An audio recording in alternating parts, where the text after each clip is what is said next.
Pero, ¿cómo leer entonces la Biblia? Ya lo dijimos, capítulos, versículos, libros, Antiguo, Nuevo Testamento.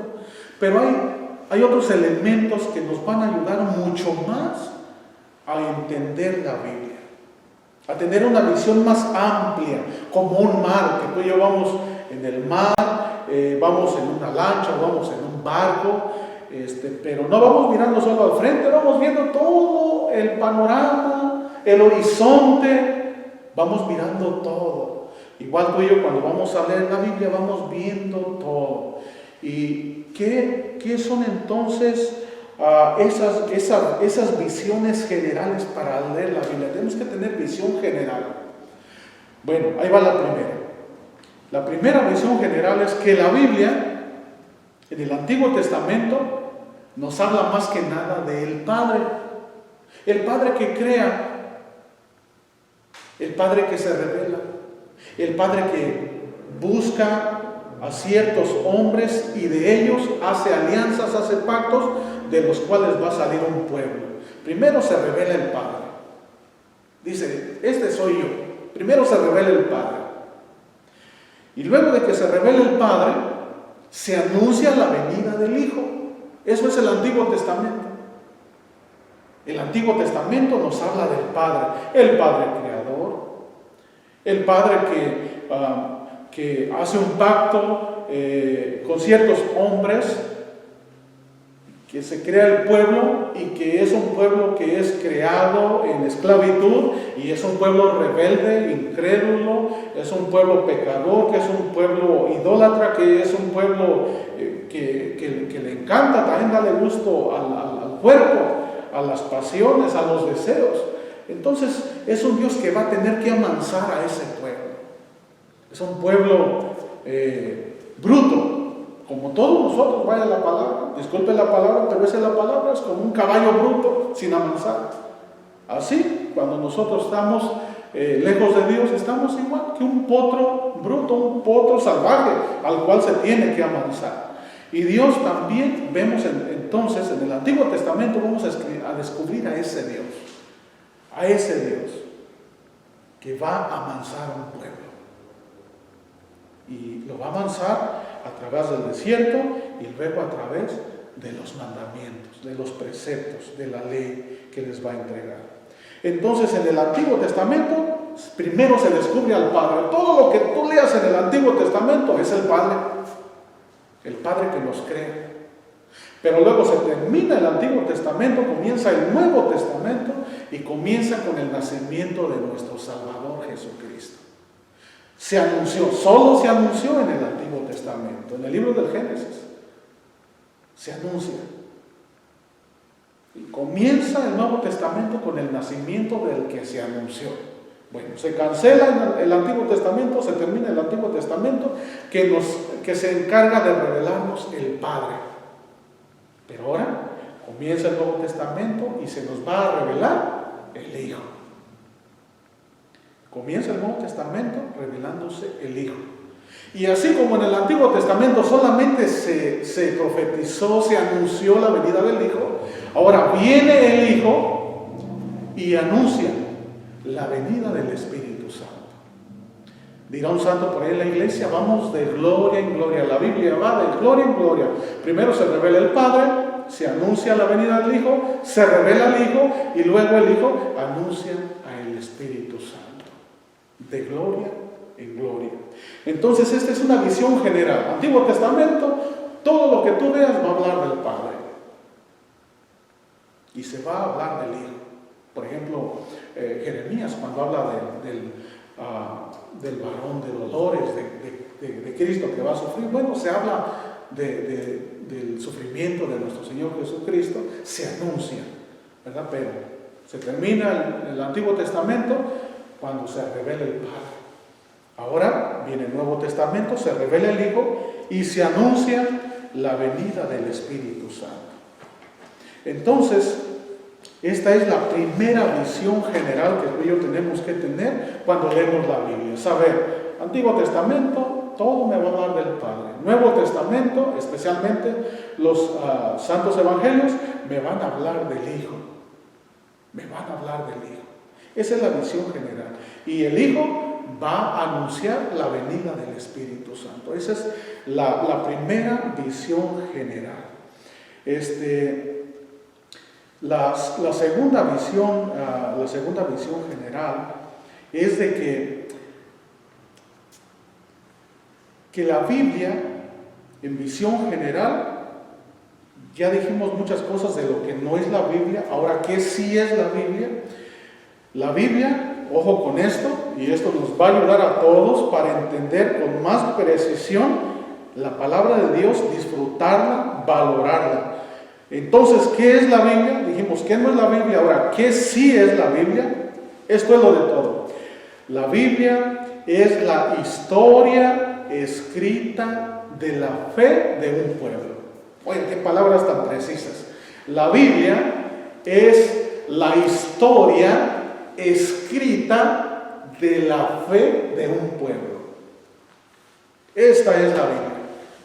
Cuando usted lea la Biblia, usted va a leer eso. La historia de la fe de un pueblo. De un pueblo que comenzó ¿con quién? Pues con Adán y con Eva. Que luego también enseguida tuvo que ver Noé. Y luego que enseguida también tuvo que ver Abraham. Y luego tuvo que ver Isaac. Y luego tuvo que ver Jacob, donde nacen las 12 tribus de Israel. Y luego tiene que ver Moisés. Y luego tiene que ver también Elías, y luego también tiene que ver el rey David, y luego el rey Salomón, y así vamos, caminando, y el pueblo va creciendo. En el Antiguo Testamento, el pueblo de Dios fue el pueblo de Israel. Aquí está, el pueblo de Israel, Antiguo Testamento. Pero ahora viene Cristo y trae la nueva alianza, el nuevo pacto. El Antiguo Testamento fue del pueblo de Israel. Pero Jesús viene, predica, enseña, invita a la conversión, invita a que se acepte a Él como el Mesías, como el Salvador. Pero hay muchos de Israel que no quisieron. Y Jesús es duro con esto. Y Jesús les dice, miren, a ustedes se les viene a anunciar primero la salvación y el reino de Dios, pero no la quieren. Entonces, primero que ustedes, entrarán las prostitutas y los pecadores. Y ahí viene el nuevo Israel, ahí viene el nuevo pueblo de Dios. Por eso Jesús en el Evangelio de San Mateo,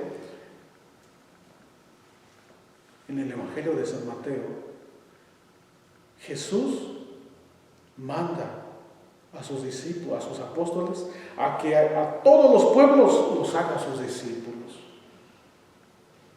Dice entonces Jesús, todo poder se me ha dado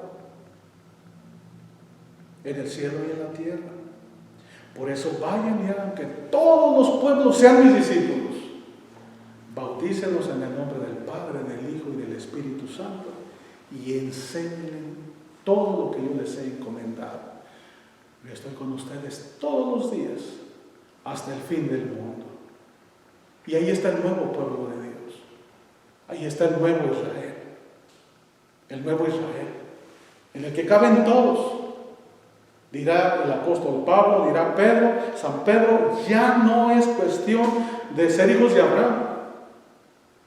Ya es cuestión de recibir el mensaje de salvación, de creer en Jesucristo, y todas las naciones ahora sí se cumplirán como la promesa que se le hizo a Abraham, pero no confiados como los fariseos, los judíos, que ellos decían, es que nosotros somos el pueblo de Dios por ser hijos de Abraham. No, ahora todos vamos a ser bendecidos, se va a cumplir la alianza, el pacto hecho con Dios, de que todas las naciones y todas las generaciones serían bendecidas por nuestro padre Abraham. Entonces, ese es el nuevo Israel, la iglesia. Esa es la iglesia. Entonces, esa es la segunda visión general. Primera visión general, vamos a descubrir en el Antiguo Testamento al Padre, se anuncia el Hijo. Nuevo Testamento, viene el Hijo, anuncia al Espíritu Santo. Segunda visión general, la Biblia es la historia de la fe de un pueblo. La historia de la fe de un pueblo. ¿De cuál pueblo? Del pueblo de Israel. Antiguo Testamento y el Nuevo Testamento, el nuevo Israel, la iglesia. Entonces, hay una tercera visión general. El nuevo Israel es la iglesia. Y tú vas a ver desde los Hechos de los Apóstoles, especialmente los principales en Hechos de los Apóstoles, son San Pedro, San Pablo, bajo la acción del Espíritu Santo, que es cuando viene el Espíritu Santo. Vemos entonces, después de los Hechos de los Apóstoles, las cartas que ellos escriben son para la iglesia. Todo tiene que ver con iglesia. Todo tiene que ver con iglesia. Esa es la tercera visión que yo te invito a que tú tengas cuando leas la Biblia. La tercera visión general, la iglesia. Ahí vas a encontrar la iglesia. No vas a hallar otra cosa más que iglesia. Todo lo que leas tiene que ver con la iglesia. Todo tiene que ver con iglesia. Esa es la tercera visión general con la que tú y yo debemos de leer la Biblia para entenderla mejor, para valorarla más y pues para hacerla más nuestra. Esto es entonces la tercera visión general. El pueblo de Dios, la iglesia, el nuevo Israel.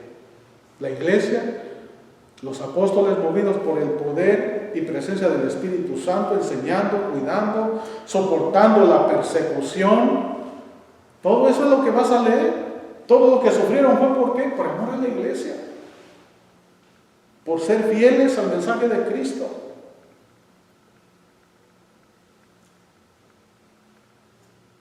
La misión de la iglesia es la misma misión de Jesucristo. Lo que vino a hacer Cristo se lo deja encargado a su iglesia. Es la misma misión: anunciar el Evangelio, sanar a los enfermos, liberar a los oprimidos. Es la misma misión con la que vino Cristo, se la deja a sus apóstoles. Entonces, qué importante es que nos alimentemos de la palabra de Dios. Qué importante es. Es indispensable. Es indispensable.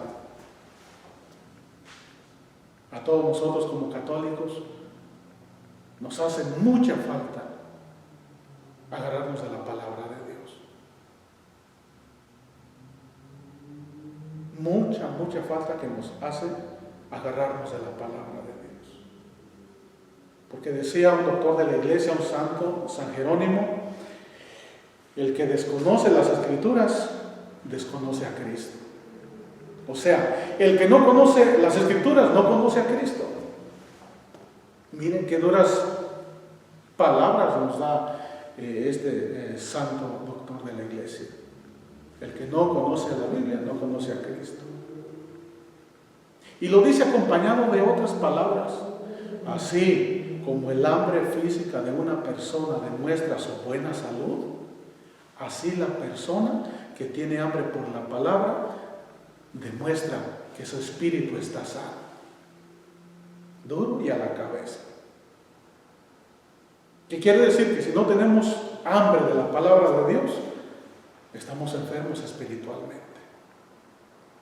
Y vivimos nuestra fe por tradición, por rutina, pero no por convicción.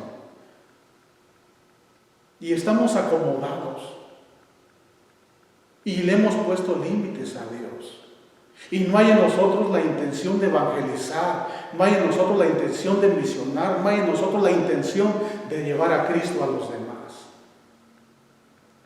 ¿Por qué? Porque no nos alimentamos de la palabra de Dios.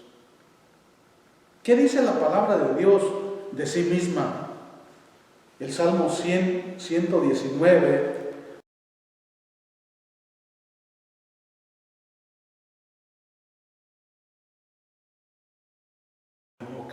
Y qué palabras tan bellas. A mi paladar son dulces tus palabras, más que la miel para mi boca. Eso nos dice el Salmo 119, versículo 103. Y el versículo 105 dice: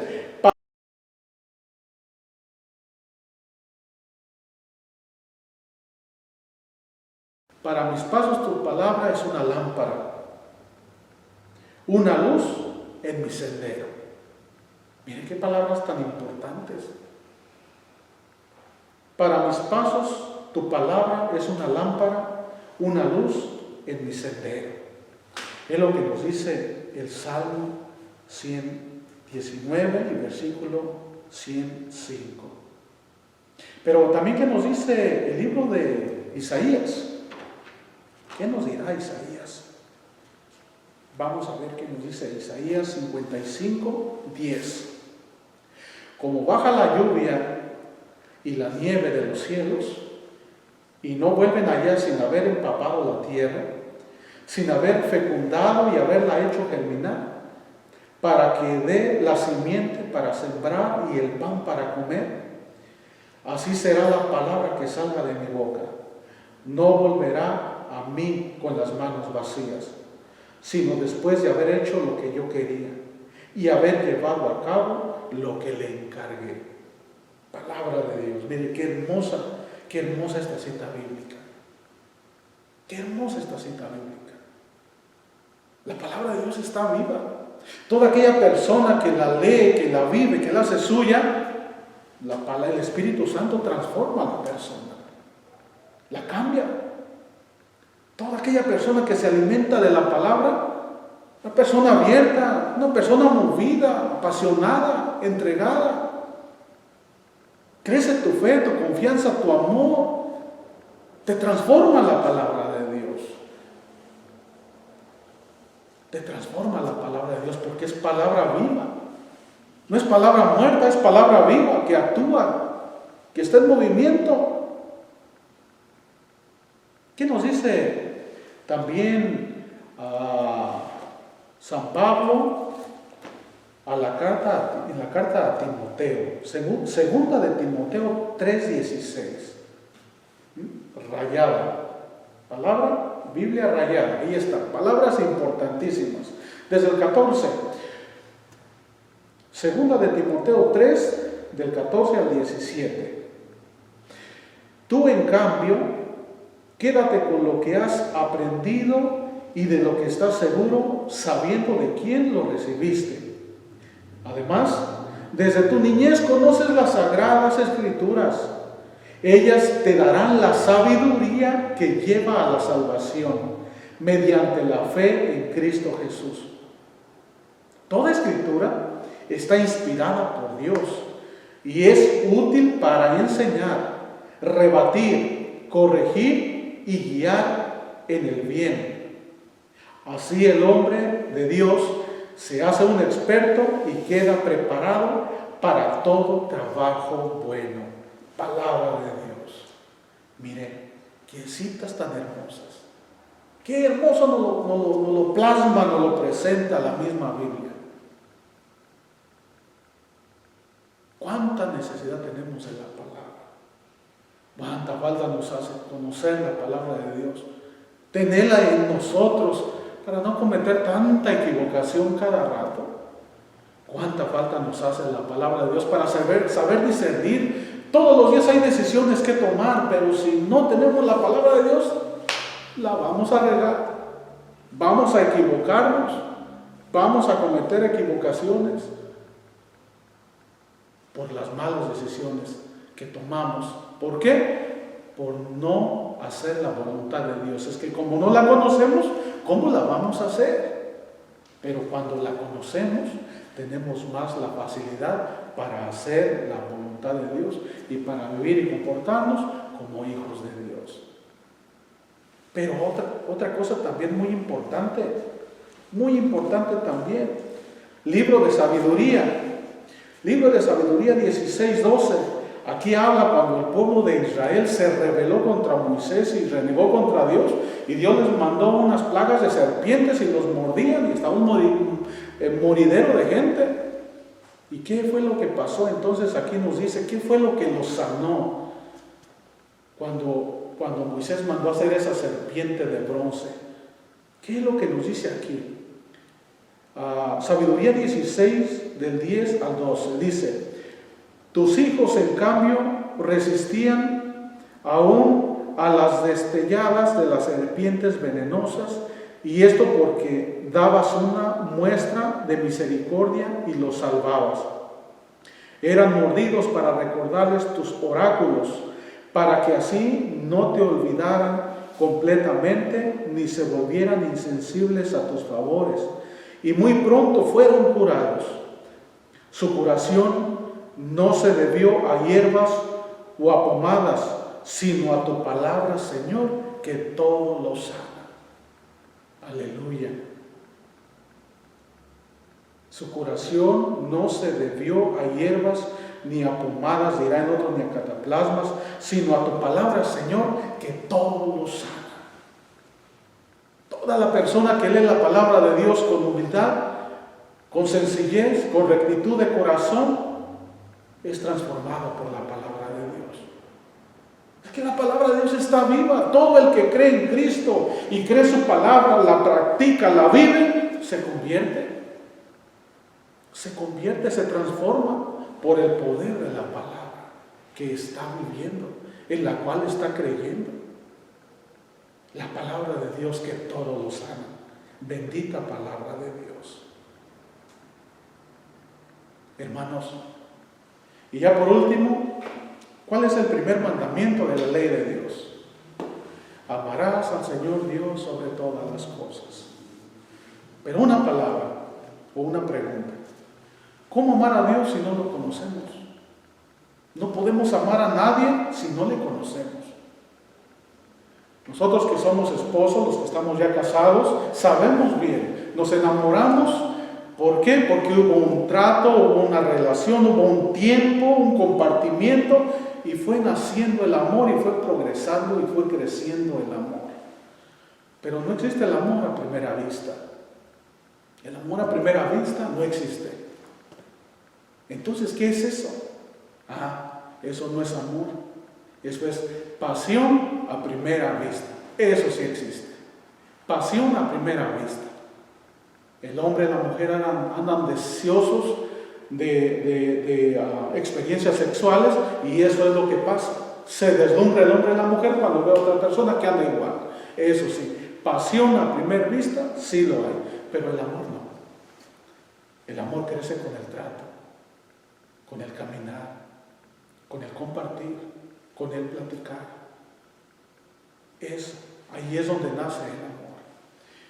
¿Y cómo vamos pues a amar a Dios si no lo conocemos? ¿Cómo vamos a amar a Dios si no lo conocemos? Si no somos capaces, por ejemplo, cuando en Cuaresma, que acaba de pasar, que la Cuaresma, en vez de dejar de comer chocolates, que yo voy a dejar de comer galletas, que yo ya no voy a tomar soda. Hermano, esas son niñadas. Hermana, esas son niñadas. ¿Usted cree que Dios va a estar bien feliz con usted, su hijo, su hija? Ay, mi hijo, cuánto me ama, dejó de comer chocolates por mí.